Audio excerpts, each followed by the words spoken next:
Goo goo gaga. Please like and subscribe. Okay guys, I'm gonna make us a legit bingo card to carry with you this season. But I need your help. Post a bingo, then as a second comment in reply to it. Post your snarkiest response. We need at least 24 good bingos. And I'll use the highest rated response to each one on the backside so you can flip it and respond easily. So don't like 3 from each bingo question. I'll also leave a blank page option so you can write your own etc. I know we all suck at instructions because we can't make the baby batter find the golden egg, but I think we can handle this. I'm going to try and pre-fill some so we get to the responses a little more quickly. Press and hold a comment to minimize a thread after selecting a response, or to search more easily. Bingo. Aren't you afraid you'll regret not having kids?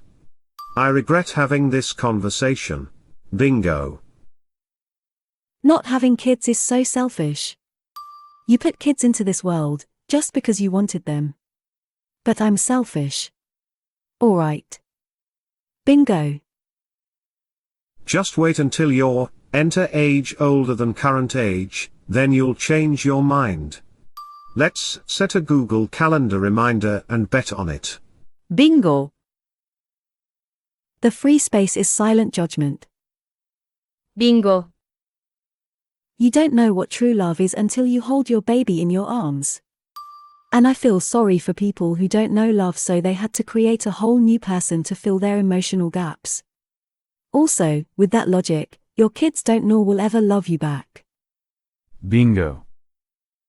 You were a kid once. Yeah, and one day I'll be a corpse. But I'm not going to dig one up and lay it out on my couch. Bingo. When are you going to finally give us grandbabies?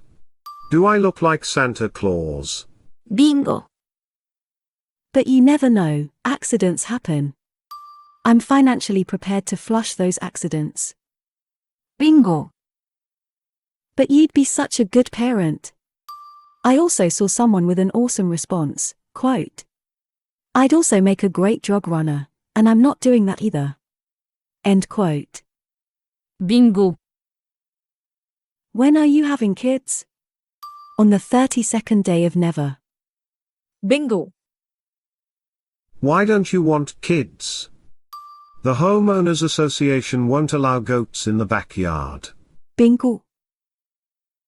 But your babies would be so cute. So is my puppy. And she was potty trained at 8 weeks old. Bingo. I said that when I was your age, now look where I am. I know. I'm sorry that happened to you. I see your life as a cautionary tale. Bingo. Who will carry on the family name? Our last name is Smith, I think we're good. Bingo. What will you do with your time? Whatever I want. Naps probably. Maybe start a new religion. Propose a law to make this line of questioning illegal. Bingo. It is against God's will. Take off your glasses, Carol, because God intended you to see blurry. Bingo. You don't know what real love is until you have a child. I feel sorry for your partner. Bingo. But your kid could be the one to solve the climate crisis. I literally had this one last week. Or they can be the next Hitler for all we know. Bingo. You know the clock's ticking, right? So you're telling me your kid can stop time? And put on a shocked face. Bingo. Well, what about if your married partner wants kids? I'm getting a divorce then. Bingo. You'll never find a partner if you refuse to have kids. I refuse to have a partner who wants kids. Or, good thing I want my life to be more than just an incubator for my non-existent partner. Bingo. If someone goes to hand me a baby, I say, oh no thank you. I've already eaten. And I walk away.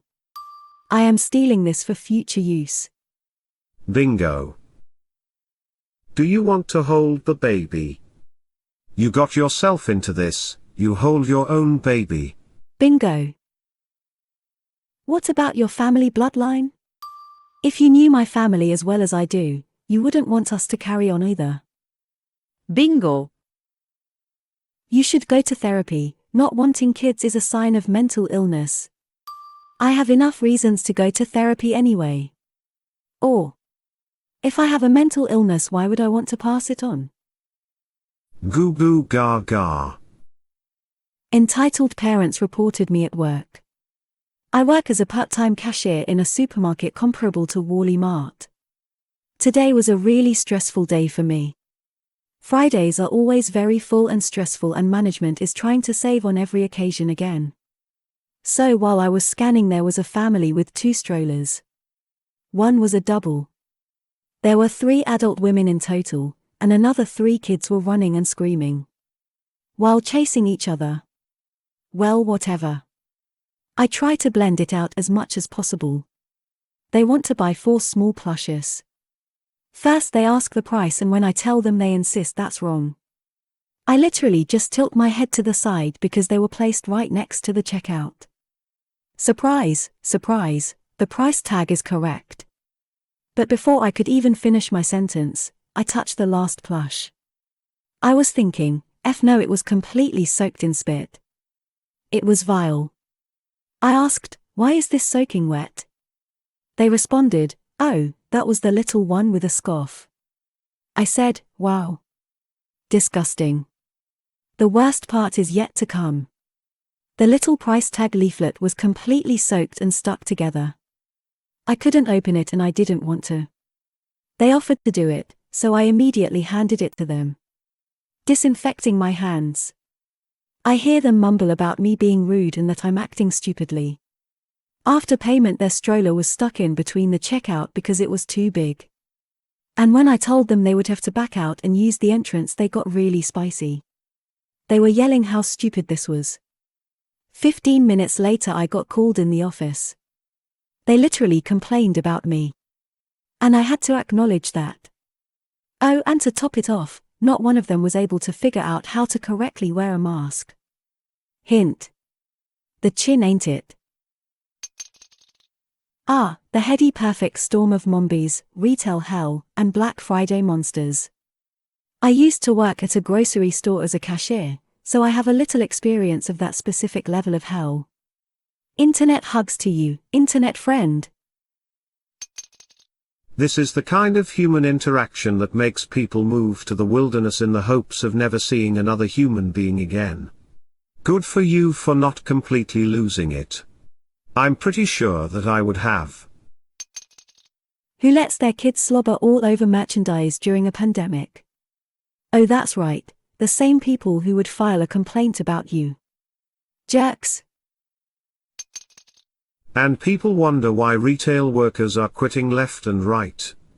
You don't get paid enough to deal with that crap. This is the reality of working in retail. It is not right. Scumbags don't treat you like a person when you're on the clock. One mombi gave me a look when I said the lift doesn't work. She wanted to bring her stroller along. A dirty look won't solve things. I really don't like mothers. That tilting head to the side is a universal "are you effing dumb," and I hope it had them fuming and out of their goddamn tiny minds. These are the people that are doing what shall not be named. We're effed. Thanks. You reminded me why I quit retail years ago. I generally like kids and try to give them the benefit of the doubt. But I hate parents that let them run wild like animals. Unless and until that product has been paid for, it should not be in the hands of a baby or a toddler or a small child who's going to drool on it. If they don't want to give it up, take the tag off before it becomes a biohazard. In the middle of a pandemic, no less. F those parents. Your manager or supervisor should really have your back. I used to work retail, and whether the customer had kids or not, my employers still had my back. And they would still go after a parent if the kid damaged something. And they didn't get onto me if parents were being entitled pricks. Imagine wanting to stack discounts. And then wanting to argue that I'm being mean and depriving their kid of something, when even their kid is embarrassed and telling them it's not a big deal if they get the item or not. I'd rethink working there if you can. Especially if they also don't support you in other ways. Retail can often suck, but it's at least bearable as long as you have a good manager. I hope your employer backed you up when you explained the situation to them. Reminder that your employer has a legal duty of care to provide a safe working environment. Things covered in spittle by small children in the midst of a pandemic does not constitute a safe working environment, in my view. Yuck. I can only imagine how much more vile those kids are going to become with that kind of parenting. At least they purchased it. When I worked retail, we commonly found toys that people would give to their babies to chew or suck on to placate them. And then they would just abandon them somewhere near the front registers before checking out. It was so disgusting. Yep. This is super common. It's right up there with the folks who abandon their 7 or 8-year-old in the toy section. And the little effer annihilates the department. And may or may not have opened multiple packages, depending on how shifty the parents are. Kudos to you for working retail this time of year. It's effing rough. If you've got more horror stories, I know /tales from retail is a good place to vent it all out. I remember working the front lines of a few different retail places, and although they were all a bit different, they all had horror stories surrounding entitled parents and their monster kids. Funnily enough, one family frequented 2 of my jobs. Small towns, I guess. If I were your manager, I would have definitely let you off the hook.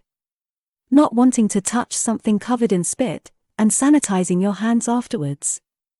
How is there anything wrong with that? Goo goo gaga. Problems with neighbors' kids. Warning. There is an extremely long rant ahead. It started with them barking at my dog through the privacy fence, then escalated to them shooting toy darts in our yard over the fence and tossing various toys over the fence. Now they're playing in my front yard and garden. I'm so done with these kids. I'm child-free for all the reasons, and one being that I want my peace and privacy in my home and yard. There are about 6 to 10 kids over at the neighbor's house at any given time, and it's always loud as hell whenever they arrive. The parents constantly fight with each other and their kids, swearing up and down at the people they supposedly care about. It's because of the midnight fights in their backyard that I've been hesitant to speak with them. I've not spoken a word to the adults since they moved in, but I'm beginning to think I might have to. I was in my living room and heard the kids screaming and screeching louder than usual. I figure they're in their front yard, but upon walking in the kitchen, I can see 10 effing kids in my front yard garden that I've spent this year terraforming and working on. I open the door and tell them they're trespassing, per the signs my husband and I had to put up. I tell them to get the hell out of my yard and not play in it or my driveway as they've been doing. They said they're just playing, but I lost it. And I said, not here, you aren't. The kicker was they were playing with a ball that I've thrown back multiple times now. And I have told my husband I just want to donate any toys thrown at this point, since I warned them every time I threw it back. I have a large dog who finally has a backyard to himself. We picked out a house specifically for its privacy fence, as my dog is a sweet boy. But is a breed that others tend to judge harshly. He's so well behaved inside and with people, but the backyard is his domain. There are all his toys for him to get out his energy. And he doesn't see the difference between his toys and the kids. So I end up chasing him around trying to get the toys back before he destroys them. I chuck the toys over the fence. The first incident with a basketball being tossed over caused me to have a panic attack, as all I did was step outside only to have multiple kids screaming from behind the fence. Can we get our ball back? Can we get our ball back? Over and over again. There were literally no breaks in between, and the overstimulation coupled with chasing my dog for the basketball shut me down. I never wanted to be the old man shouting at kids on his lawn, but my biggest worry is a kid getting hurt on our property. Or even worse, if they get hit on our driveway. If nobody could see them while pulling in, we'd be liable for all of it. We could lose our homeowner's insurance and potentially be sued. I just think it might be time for me to speak with the adults, but I'm effing terrified, y'all. I'm just ranting out into space, wishing the house was still empty next door. I never thought I'd be so stressed with kids living next to me. It probably sounds silly, but I have trauma from my childhood that makes interacting with and being around children difficult and sometimes triggering. This is my issue alone, but I take care of it by not placing myself in the presence of kids. Now it seems I can't even be in my backyard or front yard without one trying to interact with me, my animals or property. I'm so sorry you are dealing with this.